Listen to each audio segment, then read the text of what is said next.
आज के काम करने के माहौल के बारे में सोचती हूँ तो हाँ, कभी कभी सिर घूम जाता है। हाँ हाँ बिल्कुल। ओपन प्लान ऑफिस, घर से काम, फ्रीलांसिंग, हर जगह बस ध्यान भटकाने वाली चीजें हैं। सही बात है। तो सवाल ये है कि इस सब शोर के बीच कोई अपने दिमाग पर फिर से कंट्रोल कैसे करे, फोकस वापस कैसे लाए। और आज हम इसी पर बात करने वाले हैं।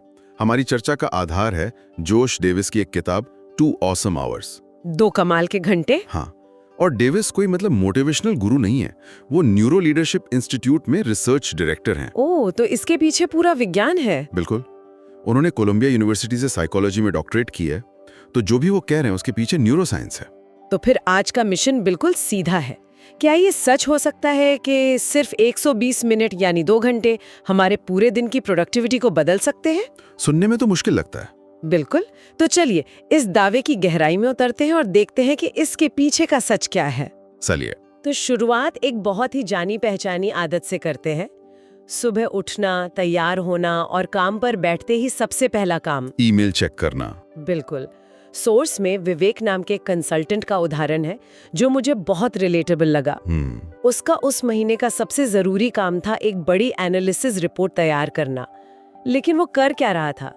सुबह के सबसे कीमती घंटे दर्जनों ईमेल का जवाब देने में बिता रहा था। हाँ। ऐसा क्यों होता है? मतलब हमें पता होता है कि क्या जरूरी है, फिर भी हम आसान और कम जरूरी कामों में क्यों उलझ जाते हैं? क्योंकि हमारा दिमाग ऑटो पायलट मोड पर चलना पसंद करता है। Auto pilot mode? हाँ, सोचिए, अगर आपको हर रोज सुबह उठकर ये सोचना पड़े कि ब्रश कैसे पकड़ना है, तो कितनी दिमागी ऊर्जा खर्च होगी। बहुत ज्यादा। तो दिमाग ऊर्जा बचाने के लिए आदतें बना लेता है। विवेक के लिए ईमेल चेक करना एक आदत थी।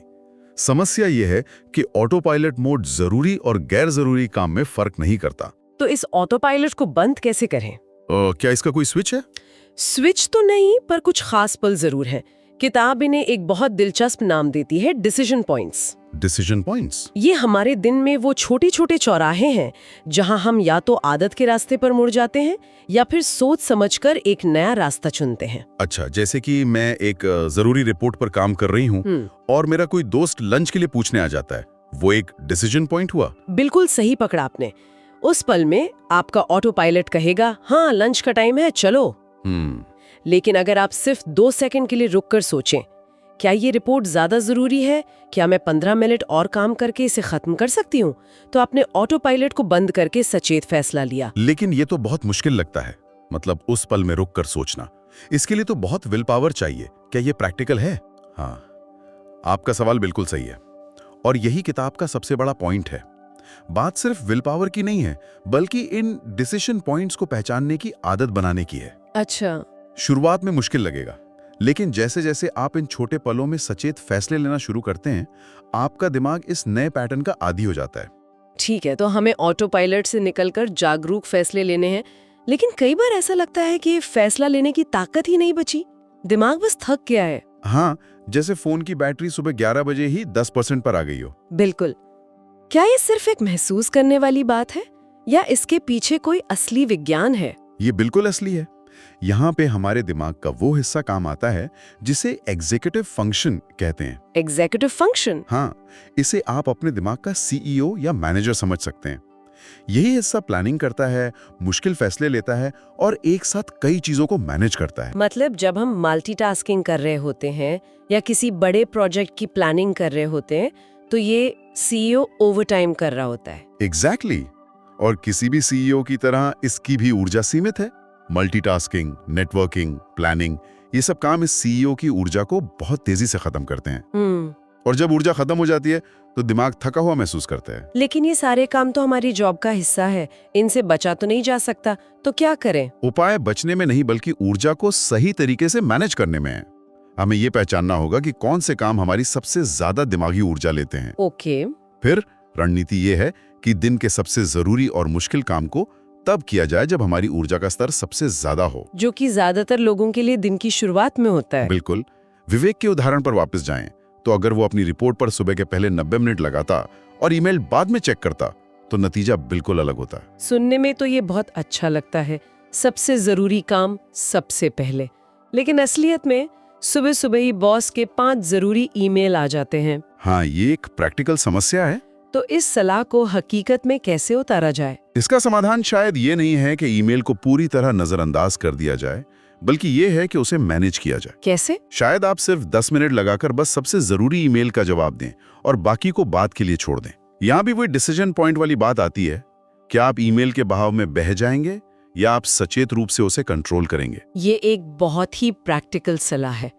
अब आते हैं एक ऐसे पॉइंट पर जिसने मुझे सच में चौंका दिया, ध्यान भटकना। डिस्ट्रैक्शन। हाँ, फोन कॉल्स, मैसेजेस, नोटिफिकेशंस, हम इसे अपना सबसे बड़ा दुश्मन मानते हैं, लेकिन किताब कहती है ध्यान भटकने से डरना बंद करें।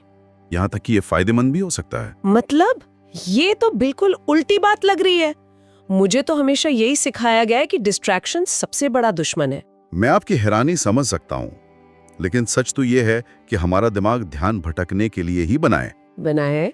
हाँ, ये एक सर्वाइवल मैकेनिज्म है। सोचिए, हमारे पूर्वजों के बारे में, अगर वो सिर्फ फल तोड़ने पर ही ध्यान देते और पास की झाड़ी में छिपे शेर की आवाज पर उनका ध्यान न भटकता, तो क्या वो जिंदा बच पाते? नहीं, बिल्कुल नहीं। तो ध्यान भटकना एक स्वाभाविक प्रक्रिया है। ठीक है, मैं वो शेर वाली बात समझ गई, लेकिन मेरे ऑफिस में कोई शेर नहीं है, बस मेरे सहकर्मी की जोर जोर से फोन पर बात करने की आवाज है। बिल्कुल सही कहा। समस्या ध्यान भटकना नहीं है, बल्कि उस पर हमारी नकारात्मक प्रतिक्रिया है। मतलब? जब हमारा ध्यान भटकता है तो हम गुस्सा या फ्रस्ट्रेट हो जाते हैं, अरे यार मैं फोकस क्यों नहीं कर पा रही। ये फ्रस्ट्रेशन हमारी ज्यादा दिमागी ऊर्जा बर्बाद करती है, न कि वो असल डिस्ट्रैक्शन। तो फिर करें क्या अगर हम किसी मुश्किल समस्या पर काम कर रहे हैं और दिमाग बार बार भटक रहा है? तो यहीं पर बात और गहरी हो जाती है। स्रोत में कैलिफोर्निया विश्वविद्यालय की 2012 की एक रिसर्च का जिक्र है। अच्छा। जो बताती है कि जब आप किसी मुश्किल क्रिएटिव समस्या से जूझ रहे हो तो दिमाग को थोड़ी देर के लिए भटकने देना असल में आपकी मदद कर सकता है। मदद कर सकता है। हाँ, इसे हम रणनीतिक दिमागी भटकाव कह सकते हैं। 1 मिनट, रणनीतिक दिमागी भटकाव। मतलब आप कह रहे हैं कि फोकस करने के लिए हमें जानबूझकर ध्यान भटकाना चाहिए। ये कैसे काम करता है? इसके 2 मुख्य तरीके बताए गए हैं। पहला, अपना ध्यान किसी बहुत ही आसान और मैकेनिकल काम पर लगाएं जो आपके मुख्य काम से बिल्कुल अलग हो। जैसे अपनी डेस्क साफ करना, पौधों में पानी देना या जाकर कॉफी बनाना। इन कामों में दिमाग नहीं लगता और उसे आराम मिलता है। अरे, तो इसका मतलब है कि जब मैं किसी मुश्किल काम से बचने के लिए अपनी मेज साफ करने लगती हूँ तो मैं असल में काम चोरी नहीं कर रही, बल्कि रणनीतिक दिमागी भटकाव का इस्तेमाल कर रही हैं। ये तो कमाल की बात है। हाँ, बिल्कुल। और दूसरा तरीका है थोड़ी देर के लिए किसी दूसरी बिल्कुल अलग तरह की समस्या के बारे में सोचना।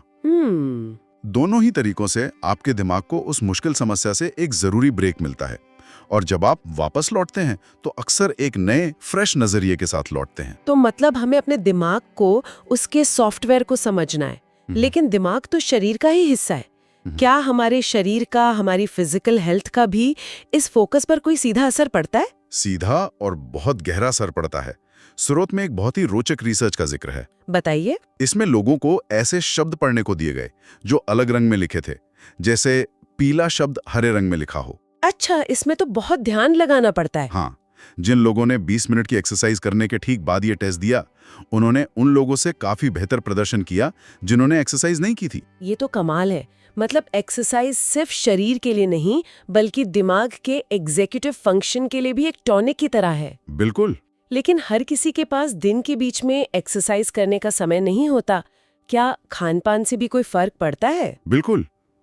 रिसर्च बताती है कि कार्बोहाइड्रेट्स जैसे ब्रेड या पास्ता खाने के तुरंत बाद ध्यान लगाने की क्षमता को बढ़ाते हैं। ओके। लेकिन इसका असर सिर्फ 1 घंटे तक ही रहता है।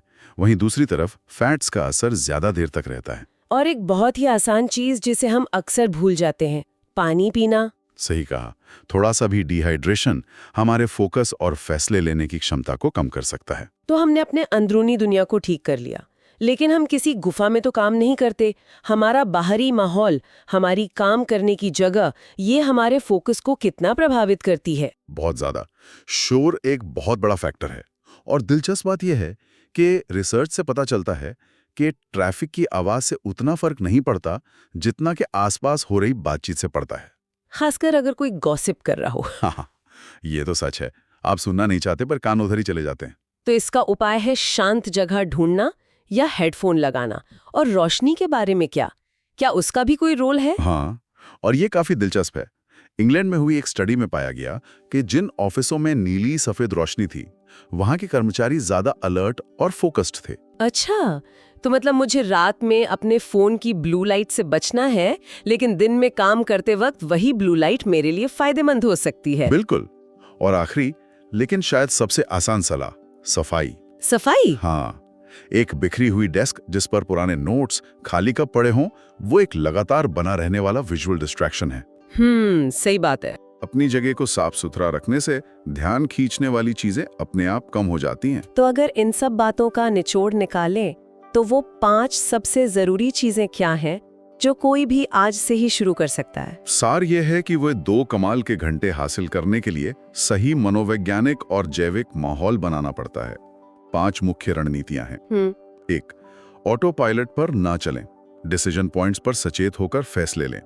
2, अपनी दिमागी ऊर्जा को पहचानें, अपने सबसे मुश्किल काम तब करें जब आपकी ऊर्जा सबसे ज्यादा हो। सही। 3, ध्यान भटकने से लड़े नहीं, उसे एक टूल की तरह इस्तेमाल करें।